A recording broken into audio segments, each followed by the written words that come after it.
It would be foolish to try and say which was the best FA Cup year ever. But would it also be foolish to say that this wasn't the best FA Cup year ever? If you could describe the FA Cup in one word, what would it be? Yep, just one word. Football. Passion. Tactics. Can I have two? No, it's one word. Tactics. Dreams. Dreams of giants being killed. And giant killing was a big theme of this year's tournament until it started taking the piss a bit with Reading in the semis. Total waste of time, waste of a day in my opinion. One near giant killing was AFC Wimbledon versus Liverpool. Adebayo Akinfenwa, you so nearly upset the Reds, the famous Reds. Beast! Yes, but let's move past the beast thing. How exactly Beast! Right. Beast! You know what? Best of luck for next season. But some critics have argued that these giant killings have been lessened slightly by not actually being shown on television. I've come to the BBC to put that question to an executive. Now, Television Centre's been closed for 2 years. However, I've got word that Garth Crooks still lives in there, like some sort of mad footballing Miss Havisham, so I'm going to grab an interview with Garth. Hello, Garth Crooks. Thanks for agreeing to meet me. It's a pleasure. Literally anything to keep myself busy.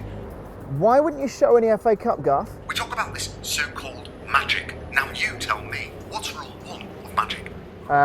Well, I don't know, not knowing how it's done? Exactly. And no one will see how it's done if no one sees it in the first Right, place. yeah, but that's a bit...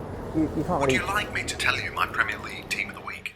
Thanks to Garth Crooks, the early rounds were a magical haze. But the FA Cup is about so much more than magic. The final is a climax, and you can't have a climax without a bit of romance. And so to the final. What made 2015 the best FA Cup year ever was that this was the final we all wanted to see, apart from Arsenal versus Liverpool. Arsenal, the defenders of the competition, the proud respecters of the FA Cup, at least in the later stages, and Aston Villa, managed by that Rose, that English gent, the noble Tim Sherwood, his gilet, his tactics chin. He's got so many knowledge football-y in his brain. What past FA Cup winning side is this Aston Villa team most like, do you think? Well, I think if any side is like Wimbledon's crazy gang of '88, it's Aston Villa of 2015. They're crazy. Benteke, he's a lot like John Fashanu. They're both defecating a bit of piping before each game. And Sherwood, he's the craziest of the lot. Grealish looked at him a bit funny once this season. Next thing, Sherwood pins him against the wall and starts shouting Spurs win percentages down his lug hole. Shouted so loudly his eardrums burst. Legends, amazing. And there ends the story of the FA Cup. But actually, is it over? We've still got the final, so I'll keep that open. Perhaps we can allow ourselves to dream one little bit longer. And for one man, there's nothing but dreams. Actually, I want to go that way because there's nothing that...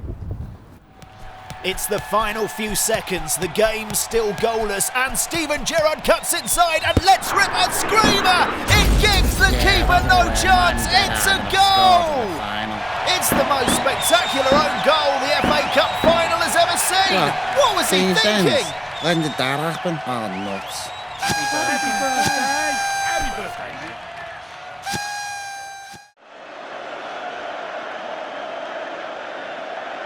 Quite a breezy night in Istanbul. The wind blows down over an open stand to your left.